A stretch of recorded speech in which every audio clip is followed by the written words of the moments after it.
हिंदू धर्म में गणपति की पूजा का विधान सभी देवों से पूर्व है।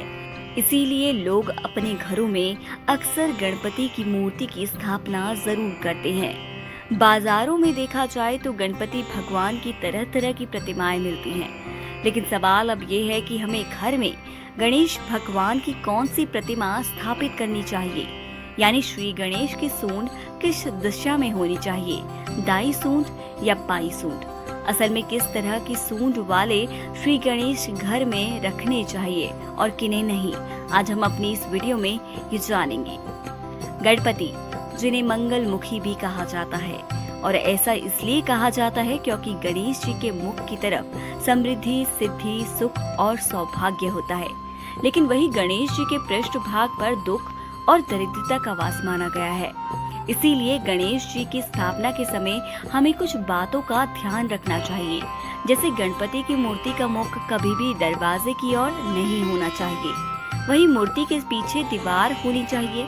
घर में गणेश जी की बाईं और सूंड वाली मूर्ति ही रखनी चाहिए, क्योंकि दाई सूंड वाली मूर्ति को दक्षिणाभिमुखी मूर्ति कहा जाता है। यहाँ दक्षिण का अर्थ दक्षिण दिशा से है, जिसे यमराज की दिशा और यमलोक की ओर ले जाने वाली दिशा भी कहा जाता है। ऐसे में दाई दिशा की मूर्ति का इस्तेमाल कर्म कांडार्गत पूजा विधि में किया जाता है। दक्षिण दिशा में यमलोक है और यहाँ यमराज द्वारा पाप पुण्य का हिसाब रखा जाता है, इसीलिए ये बाजू अप्रिय मानी जाती है। दक्षिण की ओर मुंह करके बैठने या सोने पर जैसी अनुभूति मृत्यु के पश्चात या मृत्यु पूर्व जीवित अवस्था में होती है, वैसी ही स्थिति दक्षिणाभिमुखी मूर्ति की पूजा करने से भी होने लगती है। यही कारण है कि विधि विधान से पूजा न होने पर श्री गणेश रुष्ट हो जाते हैं। लेकिन अगर दाई सूंड वाली मूर्ति को घर में स्थापित न किया जाए तो कौन से दिशा की सूंड वाली मूर्ति मंगलकारी और पूजनीय मानी जाती है, आइए ये भी जान लेते हैं। जिस मूर्ति में सूंड के अग्रभाग का मोड़ बाई ओर हो उसे वाममुखी कहते हैं। वाम यानी बाई ओर, यानी उत्तर दिशा। बाई दिशा शीतलता प्रदान करती है और अध्यात्म के लिए पूरक मानी जाती है। इसीलिए पूजा में अधिकतर वाममुखी गणपति की मूर्ति ही रखी जाती है।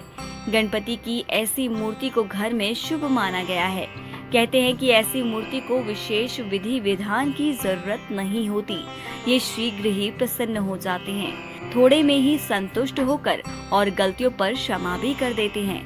पौराणिक शास्त्रों के अनुसार श्री गणेश की पूजा अर्चना से विद्या, बुद्धि, विवेक, प्रसिद्धि, सिद्धि की सहज ही प्राप्ति होती है।